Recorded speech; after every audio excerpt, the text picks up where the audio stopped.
сайн байцгаана уу? Намайг Номын Зүйл гэдэг. Би Японы багш мэргэжилтэй. Их сургуульд 12 жил багшилсан. Тэгтээ одоо бол өвөр Монголын их сургууль доктор нэргээ хамгаалах гээд тэгээд оюутан болсон сураа яаж байна. 2015 оноос эхлээд би юу яаж ийсэн. Цаасан хууль мөлийн урлаг гэдэг нэг зүйлийг аягүй сонирхож ирсэн байхгүй юу. Тэгээд тэрүүгээрээ цаас ороогоод ингээд хийж явахдаа энэ цаасан сэлбэрийн урлагийг хууль мөлтөйгээ нийлүүлэх юм бол их зүгээр юм байна гэсэн санаа орж ирээд тэгээд хоёулынгийн хооронд нийлүүлж ингэж бүтээлээ хийж хагаад тэгээд юу яасан. Сүүлдээ нөгөө квилингийнхаа урлагийг болоод тэгээ одоо энэ сэлбэрийнхаа урлаг руу илүү дөхөн одоо орж ирсэн. Мэдээж хийхэд бол нэлээ төвөгтэй. Яг юу ядг юм. Тухайн үед одоо онгод маань яаж орох нь вэ гэдгээс их шалтгаалдаг л да. Заримдаа одоо нэг юм хийя гэд бодоод суугаал идэг. Тэгээд тэрийг одоо яг ингээд бариад авахад зарим сэлбэртэй бол цаг хугацаа айгүйх зарцуулдаг. Зарим нь болохоор 30 минутанд хийгээд дуустдаг ч бас байдаг. Тэгээд тухайн хүнээсээ бол юу яа их төсвөр төвчээр их сайн суух шаардлагатай те бас гарын одоо нарийн мэдрэмж байна шүү дээ тийм. Тэг ур чадвар их шаардлагатай л болт юм да. Зарим хүмүүсийг сэлгэхэд айгүй хэцээдэг.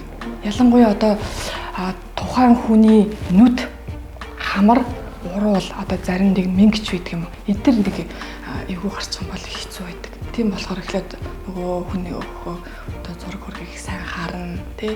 Энэ хүний онцлог нь юу юм бэ гэдгийг их сайн ажиглаж ижил тэгж хийдэг юм да. Би нэг юунд ерөнхийдөө нэг юм стил төрөл зүйлд нэг тийм баригдах дургу.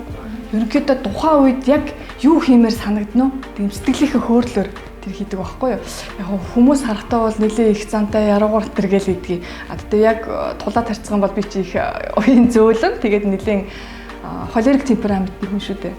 Миний нэг хамгийн муу зам гэж одоо хэлэх юм уу яах ямарваа нэг юм хийхдээ ерөөсөө шууд бариад авч чаддаггүй. Бодоол боловсруулаад тэгээл тэрийг ингээл тойруулаад айгүйх явдаг. Тэгж чад харин нэг бариад авах юм бол ерөөсөн маш богино хугацаанд л ерөөсөн үхэн гад нойр хоолгүй суугаад тэгээд тэрийг хийж дуусгадаг. Тэгээ энэ чинь үр дүн ямар байх вэ гэхээр чи мэдээж би чинь тэгэл маш их ядарсан л байж таарна шүү дээ тийм ээ.